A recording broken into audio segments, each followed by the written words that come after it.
about to listen to the Dr. Dahlia Show. Sassy, stimulating medical talk radio.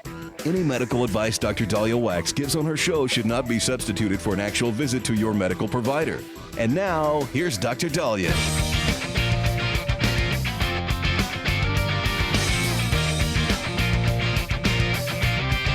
All right, welcome back to the Dr. Dahlia Show. 1-877-DOC-DALI, 1-877-DOC-DALI. So I guess we need to talk about butt breathing. So yesterday we were observing Passover. And while we were at the Seder, my son brings up, oh, Mom, I need to tell you this. I found something out that, you know, when pigs eat slop and they just bury their head in the slop, I was always wondering, Mom, how do they breathe if they're in slop and underwater, basically? And he said, I found out they breathe through their buttholes. Now, I responded to that as, no, they don't. And not relevant to the Passover Seder. We're supposed to be discussing, right, the story of Exodus, the Pharaoh, and the Hebrews leaving slavery. But thank you for that tidbit. He's like, no, look it up. Apparently pigs can breathe through their butthole. I go, they can't breathe through their rectum or anus because you're talking about alveoli. You're talking about a GI system connected to the respiratory system. But he's not entirely wrong. There is oxygen absorption that has been proven to happen in mammals, not only pigs, but humans. And so maybe it's not breathing as inhalation and exhalation, but is there a form of oxygenation that can happen rectally? And the answer is yes. Again, not relevant to Easter week and Passover week, but interesting nonetheless. And pigs aren't the only animals that can do this.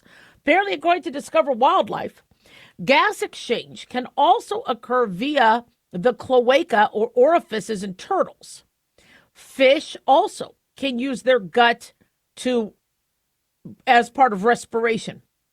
They say scientists have shown that mice and pigs sitting in artificial fluids are capable of enteral ventilation via anus, hence breathing through their tushies. More studies are needed, but here's some of the studies. So apparently, let me give credit where credit is due. Dr. Takabi, let me get his first name for you here. Takanori Takibi, being reported from Science News, is a medical doctor and stem cell biologist. And he wanted to look at oxygenation through the rectum. He says many animals get oxygen through their skin, genitals, or guts. Now this isn't new information because remember I told you that people could suffocate if we body paint. One form of torture they used to do in the olden days is completely body paint people's skin. And there's oxygenation that happens through the skin. And so we know that you can absorb oxygen in other areas, but the rectum is interesting. And so he and his colleagues developed an enema-like treatment that sends a liquid called perfluorodecaline up the rectum. The liquid has been used in other medical procedures. They load it up with oxygen. It releases oxygen into the body, and then space in the liquid's chemical structure absorbs the exhaled carbon dioxide when tissues take the oxygen and then give off the byproduct. So in experiments with mice and pigs, enemas of this super oxygen-rich liquid help the animals survive low oxygen conditions. Each 400 milliliter dose boosted pigs' oxygen levels for 19 minutes at a time. Now, these findings were published back in 2021. Further studies in 2023 found they could take that 19-minute time and increase it to 30 minutes. And so I think he won an IG Nobel Prize. So good for him. But he said, thank you so much and believing in the potential of the anus. So he was really, really excited about that. Now we're looking at humans. 27 healthy male volunteers in Japan took a dose of non-oxygenated perfluorodecaline up the anus and were asked to hold it for an hour. Those smallest dose group got a squirt of 25 milliliters. The biggest dose was 1.5 liters, which I guess they use for contrast agents. And so it's an amount that we've done before. But unfortunately, when you get that sort of fluid, you're going to have to go potty. And 4 of the 6 men couldn't handle it. They started getting stomach pain. But other people did pretty well. And so what they want to do is now do clinical trials to see if they can oxygenate humans this way from a medical standpoint. I guess this study is in the journal Med. There were no serious adverse effects, with the exception of some who couldn't retain the water and had to leave the study. But if they are able to hold this rectally, now somebody could say, "But that doesn't make sense." Every time you do an enema, you almost immediately have to go within minutes later. Not always. All right. I mean, there's been people, don't ever do this, but there's been individuals who didn't have an enema, so they decided to put water in there. The water doesn't work. Your body will just hold the water. It won't necessarily have that same sort of osmolar pull to make you poop like enemas do. And so, yes, there is a way for there to be rectal absorption of oxygen, which is a better way than saying butt breathing. But to think that you could inhale and exhale through your butt, it's a little bit more complicated than that. But cool nonetheless. Now, we do know that there's also absorptive properties. Sadly, we see, college students try to get drunk by inserting tampons into, their vaginal orifice, rectal orifice to try to get a quicker buzz. I mean, because they don't like the taste. They do that, which we do not recommend. I mean, the tissue there is very delicate. Do not be doing that. But absorption in our mucous membranes. So now what they want to do is look at are there going to be other ways for us to rapidly oxygenate people? If we can't necessarily do it as quickly through intubation, or we have issues with their intubation, can we do it rectally? I wouldn't be surprised if the Pit does something like that as one of its episodes. All right, butt breathing. 1-877 Doc Dolly. Don't go away.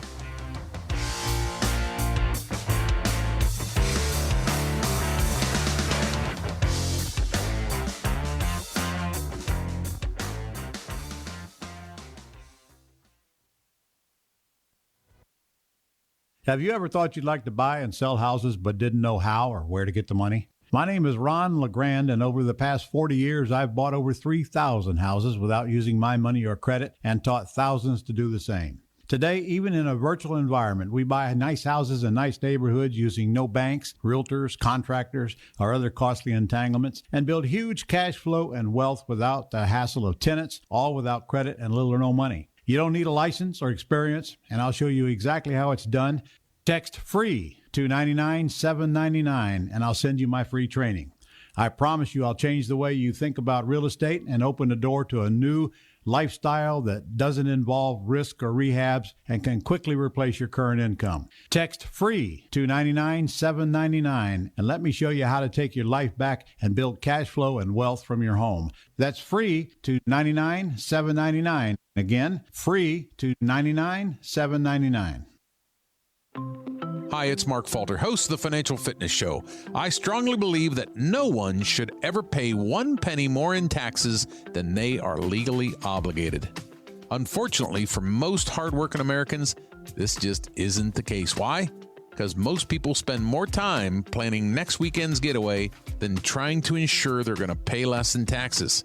My financial fitness team has put together some materials that I know are going to help you. It's the Tax Savings Kit.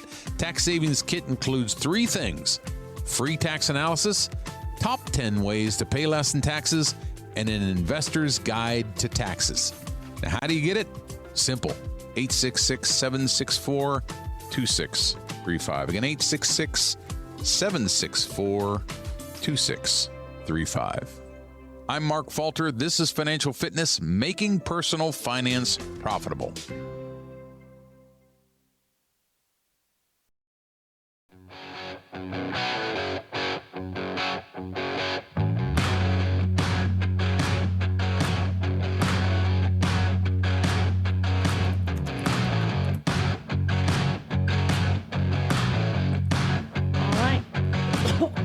are back on the Dr. Dolly Show. Thank you all for tuning in. 1-877 Dr. Dolly, 1-877 DOCDALI. Big thanks to Talk Media Network for making the show happen. Big thanks to Daniel, our producer, and big thanks to y'all for tuning in. We really do appreciate it.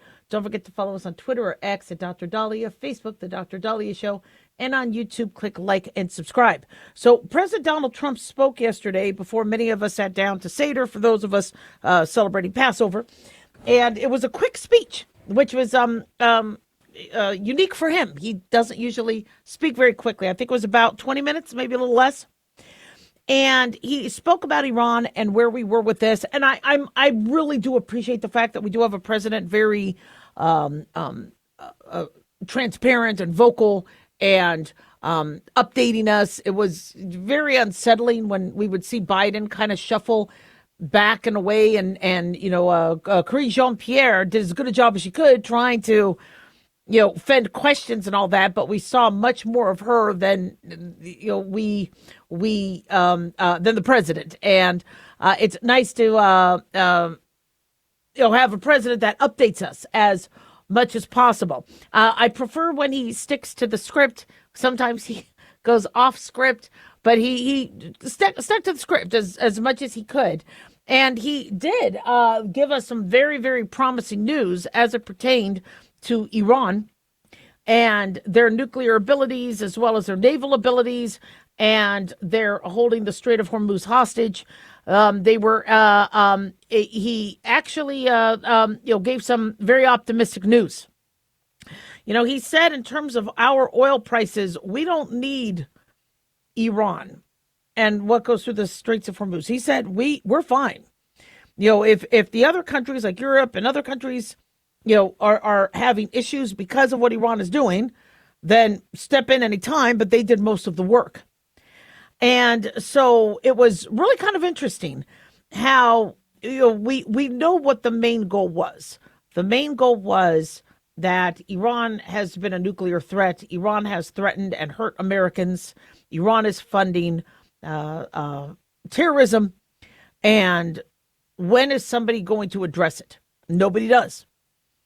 And they keep getting stronger and stronger. We keep thinking, well, China is the big, the biggest, shall we say, competitor we have in this world. And then maybe Russia and maybe North Korea. I don't know. North Korea, I don't think is going to do much. They might try, but things change. I mean, look at how, in World War II, China was our ally and Japan was our enemy. And things change. Things change pretty quickly, geopolitically. And so many of us, when Obama was dealing with Iran, was like, okay, wait a second here. You have, some opportunities. You got to, you're hoping Iran promises to not build a nuclear weapon.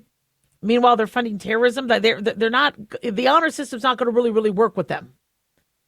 And then when we heard that they were, and we saw them still attack and then do what they did to Israel through funding Hamas, which killed Americans also. Trump's like, I'm tired of Americans getting killed. If anybody's going to do anything, it's got to be now. And, people say, well, this is all because of, he just likes war. What actually is the psychology behind Trump doing this? I mean, he doesn't necessarily have to do much now that it's a second term. He became president. He's really, really wanted to be there for the World Cup, for the Olympics, for the bicentennial. He could do a Biden and, hang out in Delaware and not be always in the public eye. But he really wants to change some things. And so what is his motivation? Well, his motivation, and I've said this before, and I'm not a clinical psychologist, but from my training, I think he was devastated by a lot of the things he did with the economy and with the border back from 2016 to 2020, got erased, removed from the internet. Walls start to be taken down, and he wants to have a legacy. Because very easily, him being second lame duck or whatever in a second term, he could just go and relax, have Secret Service. He doesn't, but it's his legacy he wants to preserve. And he wants to go down as the best president ever. Now, for some, they think he fits the mark. For others, they don't. But how do you become the best president ever? Well, do you put America in a position of better economic power? Do you allow America to expand some of its industries or its other, shall we say, resources, such as with, minerals and, rocks and things like that he's looking at? Do you expand the geography from, Gulf of Mexico to Gulf of America or Greenland?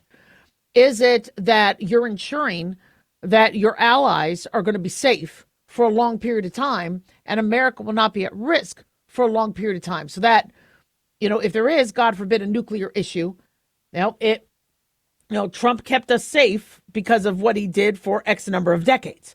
So the psychology behind what he's doing, if you understand that, then you understand the moves he's making. People, are saying, and we got to be really, really careful, because if you are, let's say, in a political position where you want to criticize the president, and you are running on the Democratic side, and again, I talk about Democratic strategy and Republican strategy all the time. If you say he just wants war, that's not very accurate. We could say, well, he wants to be a king. He wants to be we could say, and he's acting like a baby, and you could say all those things that were said at the No Kings. But the average moderate American, whether they're Republican or Democrat, that doesn't resound. That doesn't strike a chord. Because, it's not that he wants war. He keeps talking about how, whether it's Operation Midnight Hammer or Operation Epic Fury, it's going to end soon. He wants it to be quick because what does he want bragging rights of? He got something done fast. Okay, this is what he's, if you watch just everything he's done, he wanted the border wall up. He wanted the border secure. He secured that border within hours. He did executive orders right away. He immediately made girls in sports changes in terms of them having to compete with biological males. He wants to be known as the president that got things done and quickly. And he also wants to be known as the president that saves lives. He doesn't want any hostages being taken on his watch. He definitely wanted to get credit for finally getting the hostages home. I don't understand why Biden couldn't do that. We had Americans and we had, thousands of people injured and killed from what happened with the Hamas attack. And fortunately, we were able to get the hostages home. Very few were still alive. But at least that was able to get done. Are people going to remember Trump for that? I will. Israel will.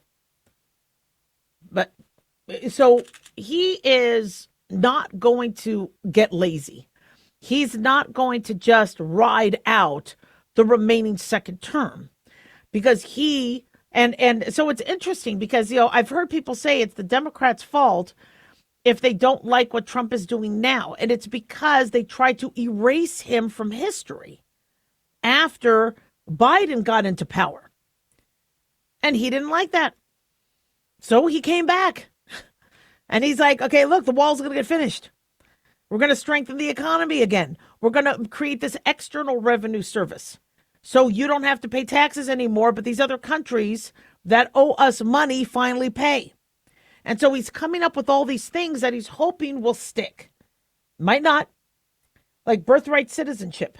I really think the courts are going to say, even if you have an illegal immigrant here illegally and they don't have a right to have a child on American soil, as the 14th Amendment is supposed to protect Civil War slaves and allowing their children and themselves to be granted American citizenship. What I think the Supreme Court's going to say is, but it's not us or the president's purview. There just has to be an amendment change. So there, and so will that get done in his presidency? I don't know. Is there going to be, voter ID as with other countries and election integrity secured? It's going to take the House, it's going to take the Senate, but being that it looks like the House is going to be taken over by Democrats at the midterms, we don't know how much of what he could get done is to get done. And as his executive orders are getting tempered by federal judges, he's not going to be able to do much, but he's going to still work. And he's going to make sure that he's, making America great again. Are you tired, burned out, gaining weight, succumbing to the daily pressures of life? Well, how's your dopamine doing? How you feel right now, how you'll feel an hour from now, and how you'll feel next week is completely reliant on your dopamine. Our daily motivation and willingness to push through challenges depends on the intricate chemical process dopamine provides. Christian Kalikas and I created Deploying Dopamine, a book that tells you what dopamine is, when it dysfunctions, and how to successfully deploy it when needed. Find Deploying Dopamine on Amazon today. Check it out. Increase fuel economy up to 7.9% with Hot Shot Secret Gasoline Extreme, the solution to maximize your engine's performance and fuel economy. Whether you're driving a sports car or a daily commuter, Gasoline Extreme is specially formulated with PEA to deep clean. Don't settle for an average driving experience. Upgrade to Hot Shot Secret Gasoline Extreme and go further on each tank. Order now on Amazon or HotShotSecret.com. Hot Shot Secret, powered by science.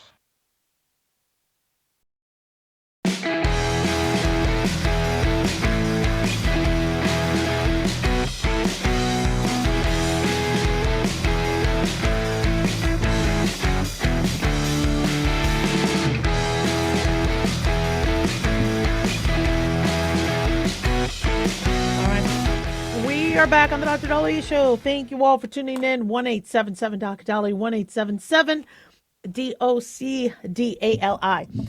So the story of Passover is a fascinating one. One of my favorite books of the Torah is Exodus. And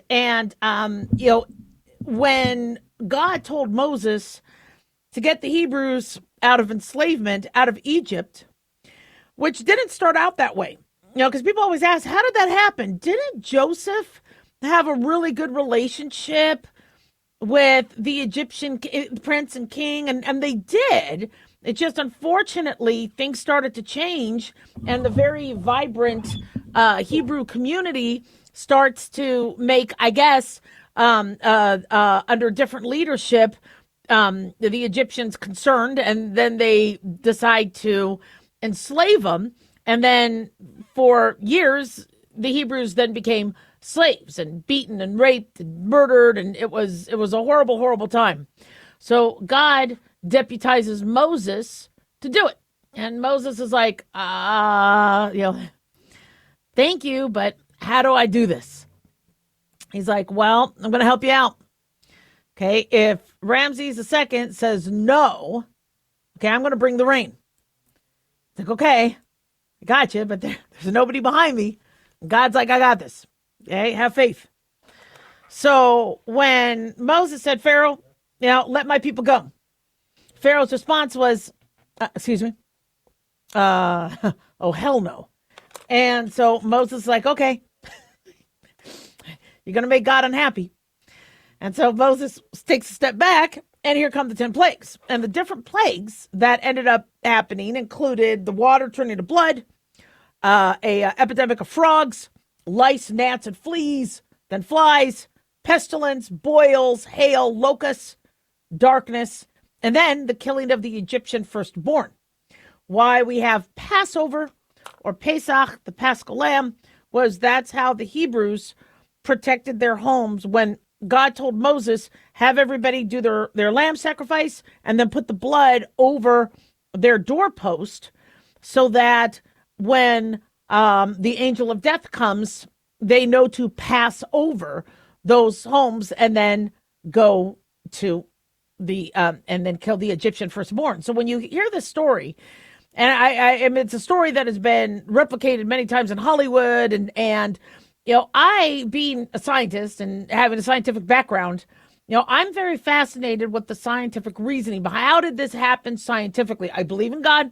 I believe in miracles. I believe in, Jesus touching somebody and them healing. I believe in that. I have that faith. But was there science behind it? Yes, there was. So it was pretty fascinating. So scholars have been debating this. And every year I talk to you guys about this, how science and the Bible can mesh. So with the blood, in the Bible, it said that God turned the Nile into blood so they couldn't drink the water.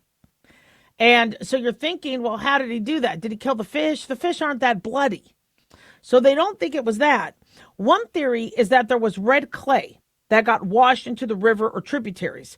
And there's areas across the globe where the water it looks red like blood because of red clay.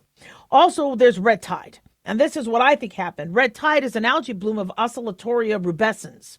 Red tide, when you look at pictures of that, it looks like blood. So there could have been an overgrowth of that. And then that caused the water to look bloody, and then they can't drink it. Now, when you do have red tide, it's toxic to fish.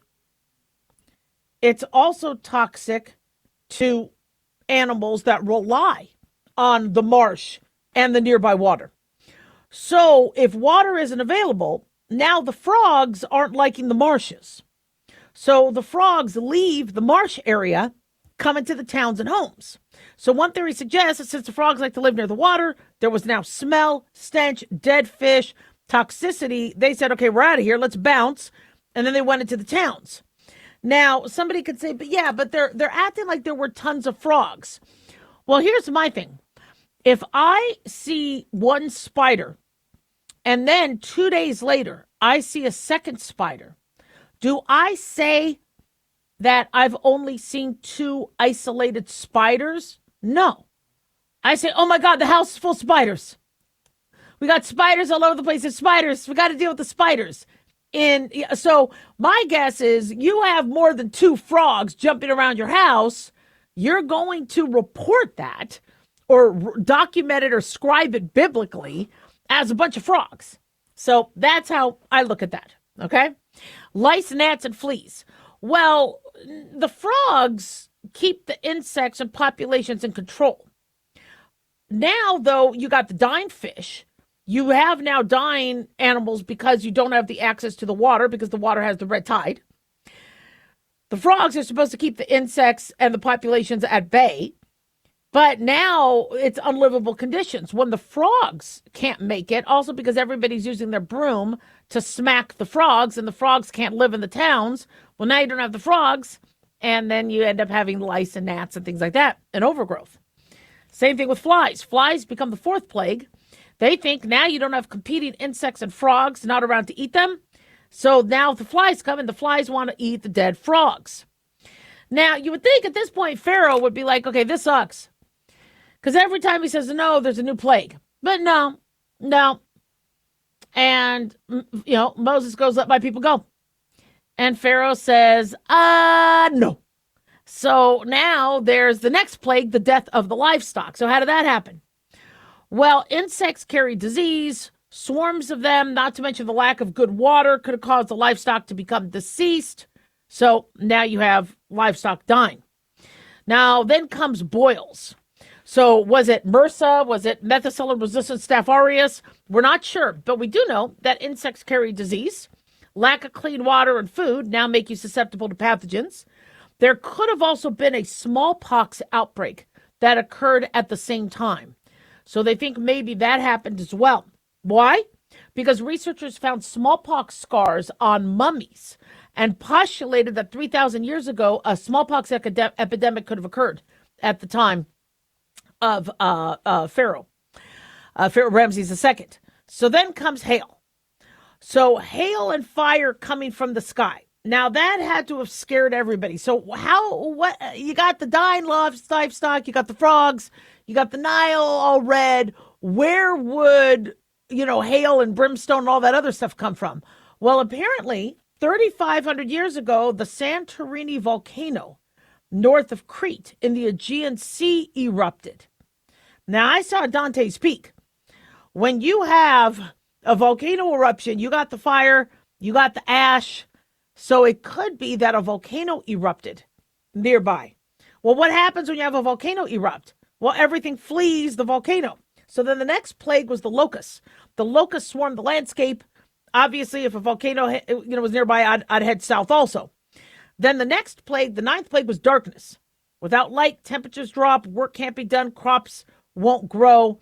So what scientists think happened is it could have been a dust storm. It could have been the darkness from the plume of the smoke from the volcano. And it could have also been an eclipse. Usually eclipses are pretty quick. So then so Pharaoh's still saying, nah, you don't get to leave. So then came the death of the firstborn. Now, this is a tricky one. All right. There's not a lot of genetic diseases that we know of where only, the firstborn male gets it. Now, it could have been the firstborn male is the one that was out there, helping with the, moving the dead cattle. And maybe they were being exposed to the, pestilence and all that other stuff. Another theory is a lot of times the male firstborns got to eat first, and the grain could have been contaminated. And so they were the first that got access to that. And so there's a bunch of different reasons, but that's, that's a hard one. But being that the Bible is so rich in history, but there's a lot of science in it, especially when you look at the rules of kashrut and the scientific basis for that, it's pretty cool. But I do believe the 10 plagues happened because that's how our ancestors left Egypt, and I'm here today. 1-877 Doc Dolly, don't go away.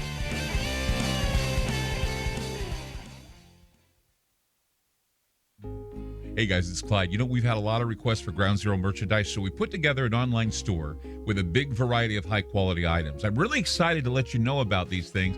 We have a lot to offer you and your loved ones. In addition to our regular apparel, such as t-shirts, beanies, hoodies, and hats, we've expanded our product line with posters, flags, aprons, mugs, and a whole lot more. We also have Ground Zero collectibles, along with a limited edition of items like a Clyde Lewis canvas portrait, a Ground Zero embroidered jacket that will certainly make for great gifts and for interesting conversations with family and friends.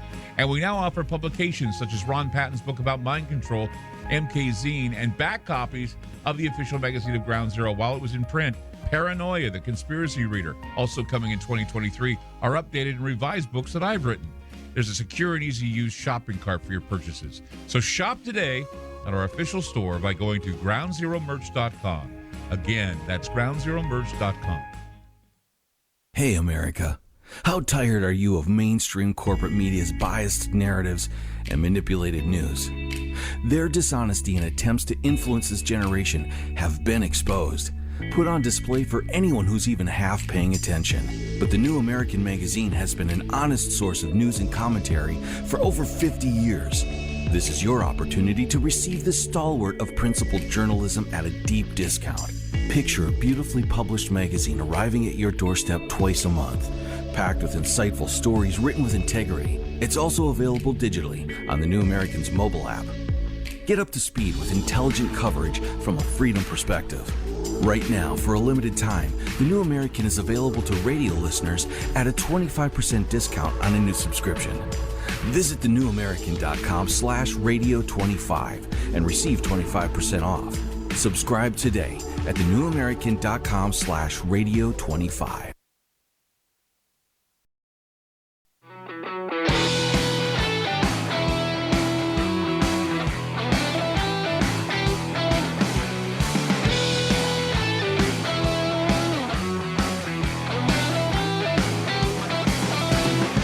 And we are back on the Dr. Dolly Show. Thank you all for tuning in. 1-877 Dr. Dolly, 1-877-DOCDALI. So I'm really excited about the World Cup approaching. Soccer interest is surging across the U.S. and more young athletes are taken to the field. I'm really excited about that there is a new nationwide effort working to ensure that every kid has access to the sport and the essential fuel they need to perform. Shabani and U.S. Soccer have partnered to, quote, feed the dream. Getting more kids on the field and access to nutritious food to help them play their best. So important. Now, very excited.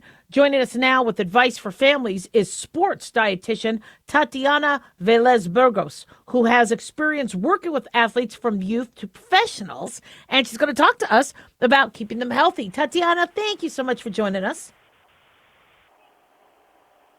Of course. Thank you for having me. So excited to be here. Oh my gosh. So youth soccer, it's huge. And there's a big push. Talk to us about why we're seeing such a big push to expand access to youth soccer right now.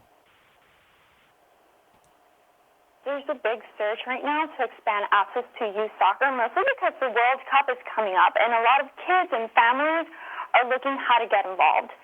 As a sports dietitian myself, it is so important, and we know why nutrition helps keep athletes on the field. However, it is so important as well, nutrition to help athletes develop in their sport.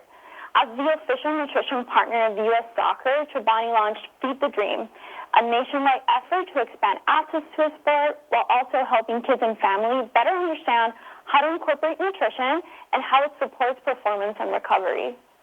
I love that. And so, families and communities, it takes a village. And so making sure kids have access to proper nutrition, you being a sports nutritionist is a fantastic field. Talk to us about this initiative. Of course, this addresses the number one limitation to healthy food, which is access. Through Feed the Dream initiative, Chobani is making a $5 million investment to support 500 youth soccer teams nationwide and helps offset costs and expand opportunities for kids to participate in the sport. You can even scan the QR code on a new limited edition packaging to vote for your own local youth sports team to for the chance for the soccer team to win $10,000 that includes funding and equipment.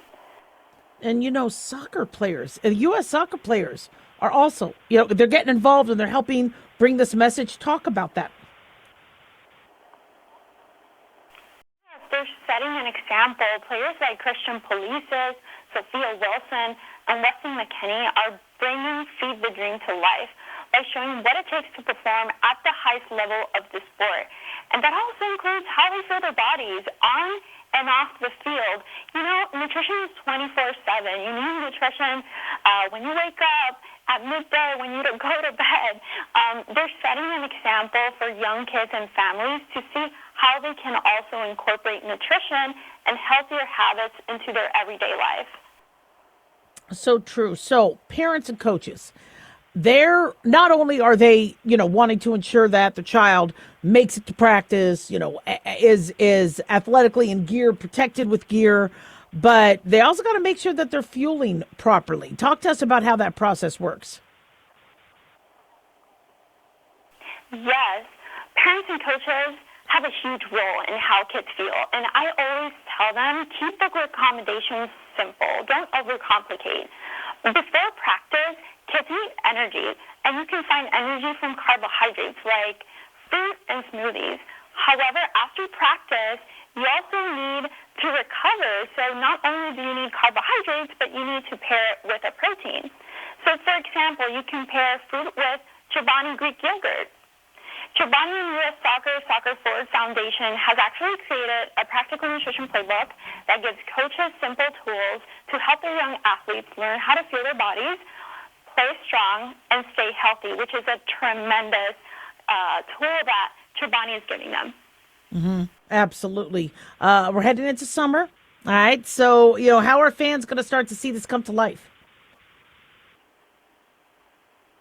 Throughout the summer, there will be sampling activation at fan zones, during U.S. soccer matches, and at retail pop-ups, and this will be nationwide. This will give family and kids a chance to engage directly and also see and learn how nutrition fits into their active lifestyle. Well, this is exciting. I know we're really, really excited about the World Cup, and we are so excited about all the great work you do. Anything else you'd like to share with our listeners? Yes, I would say something else is that people often think that athletes don't eat enough, and I feel like that's a misconception. They need to feel for their sport and also to perform at the highest level possible. And it's so important for kids to learn that at such a young age. And I think this is such a huge impact that Chobani is making in the community. You can actually learn more on the initiative, chobani.com/soccer, where you can vote for your local youth soccer team. You can download the nutrition guide for your soccer team, and also enter to win exclusive prizes at the U.S. Soccer Sweeps. Oh my gosh, that would be awesome. Awesome. Well, Tatiana, mucho gusto y feliz Pascuas. And thank you so much for coming on the show. Of course, thank you for having me. Take care. 1-877-DOC-DOLLY, 1-877-DOC-DALI. I have two boys, so we did soccer, we did swim, we did Little League, football, lacrosse.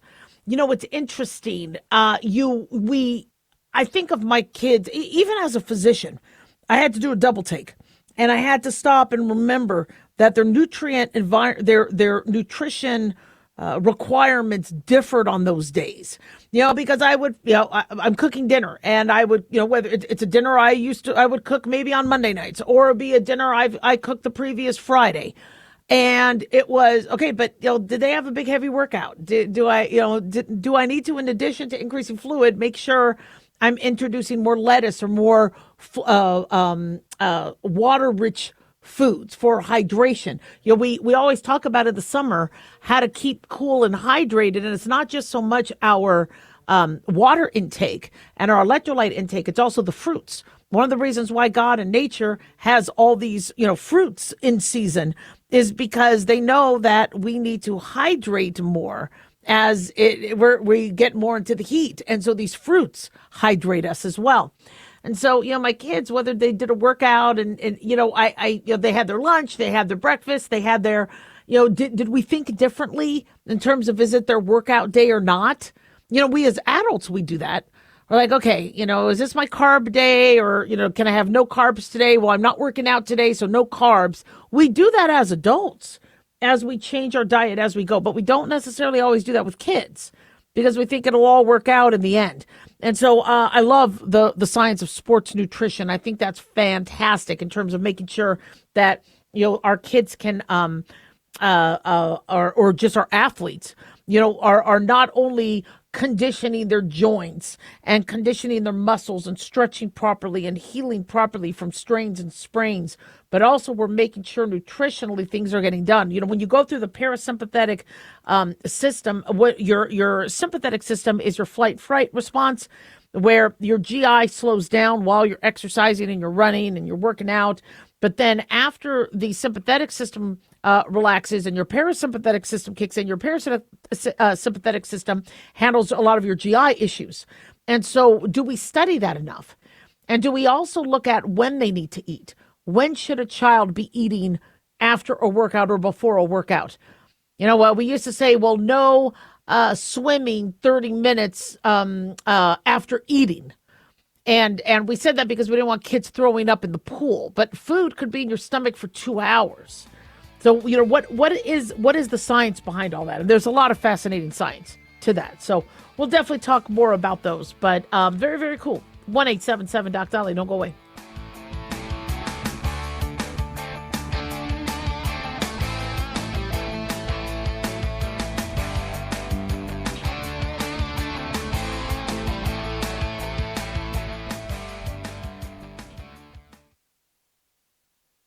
Looking for an easy read that can actually help secure someone's future? Pick up a copy of Mark Falter's book, Common Sense Income Strategies. For the past 30-plus years, Mark has helped thousands of hardworking Americans secure their financial future by using strategies that continue to create wealth, whether the market is up or down. Strategies that will make perfect sense once you take the time to read this powerful book. Common Sense Income Strategies brings to you what Mark has been teaching in person and talking about on the radio for decades. It's not rocket science, it's a pretty easy read. You've worked too long and too hard not to see the fruits of your labor. Common Sense Income Strategies is available now on Amazon or by calling 866-764-2635. That's 866-764-2635. Common Sense Income Strategies by Financial Fitness Show host Mark Falter. Secure your financial future today.